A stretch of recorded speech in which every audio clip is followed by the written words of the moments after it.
Stop drinking Don Julio 1942. Oh, but Louis, it's so smooth. And how are people supposed to know that I'm cool if I'm not buying this at the club? Well, honestly, if you care more about how you look when you're drinking tequila than what you're actually drinking, this isn't the video for you. Click off, go find something else to watch. But there are many reasons why you shouldn't drink Don Julio, and I have 3 better brands that you should be drinking instead. Don Julio 1942 is way overpriced. You can find this bottle anywhere between $170 and $270 depending on where you find it retail. Not to mention, if you're buying this in a club, it can get up to the thousands of dollars, which honestly, why anyone would pay that other than trying to look cool, I don't know. But you might be thinking to yourself, oh, but it's so smooth, it goes down so easy, it doesn't even taste like anything. Yeah, and that's kind of a problem. Tequila's not really supposed to be super smooth. It's supposed to taste like tequila. And while this undoubtedly is easy to drink, it's really not the best representation of what a tequila is really supposed to be. Don Julio 1942 is also owned by a giant mega corporation called Diageo, and they've got an interesting track record with the brands that they buy and then what they do with them, and I'll just leave it at that.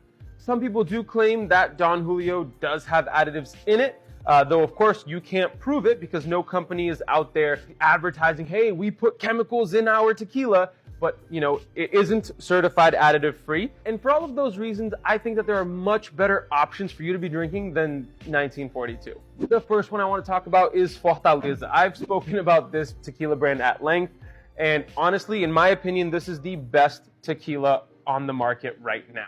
They are made by a very historic family of tequila makers who have been doing it for 5 different generations, and they really got this down to a science. I will say it is a little bit difficult to find at the moment because the demand for it is so high and the distillery just can't keep up with the demand, evidenced by the fact that I don't have another bottle of Añejo and this one is bone dry because I enjoyed it a little bit too much. But their Añejo is incredibly delicious. It has that great agave flavor. You get that slightly oaky, almost caramel-like flavor in the Añejo, and it is an easy sipper, though it still definitely tastes like a tequila should.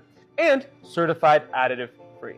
Fortaleza Añejo can run you anywhere between $70 and $80, about half to 1/3 the price of 1942. Their whole lineup is incredible, to be perfectly honest with you.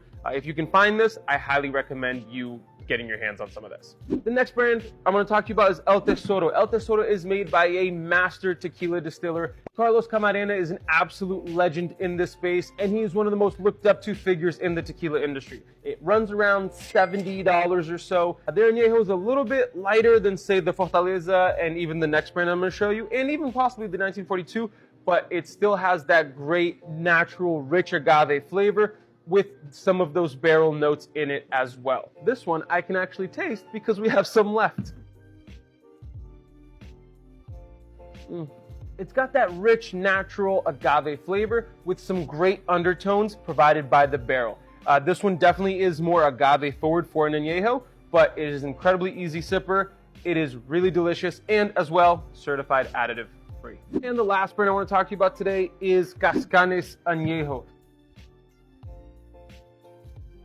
Cascanes, being a relative newcomer to the tequila industry, they've really been trying to make strides by doing everything small batch and the right way. They are, as you can see, certified additive free by Tequila Matchmaker, and they're also one of the highest rated tequilas that I've seen on Tequila Matchmaker as well, both by the community and by the expert panel that reviews tequila. This bottle is a little bit pricier than the other 2 that I mentioned. It runs about $135 if you order on their website or from the other online retailers. You can find it in some stores, but it is relatively more limited, but it is incredibly delicious. So, all right, let's give this a little taste. As you can see, the color is a little bit darker than the El Tesoro that we showed, and it looks like it got a lot of great color from that barrel. Wow. Wow, that's just absolutely insanely delicious. You get this almost chocolatey, fruity note up front. You get that great underlying tequila flavor. A lot of that flavor is coming from that delicious barrel. It's incredibly easy to drink.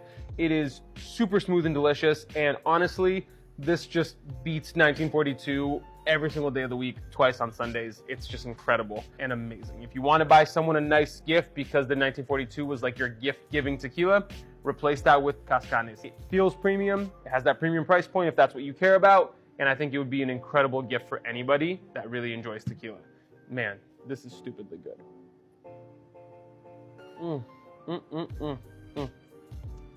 Since you've stuck around this long, I do want to give a couple of honorable mentions on some tequila that are actually a little bit easier to find. El Tequileño Platino Añejo is an incredible value for an añejo tequila. I think you can find this one anywhere between $60 and $70. They are incredible as well. And Siete Leguas Añejo, another one that won't run you too much. It won't be super expensive, but incredible tradition behind this brand and family, and their añejo rocks my socks. So 2 more options, because I know some of the other ones may be a little bit harder to find. These 2 should be a little bit easier to find, and they are incredible as well.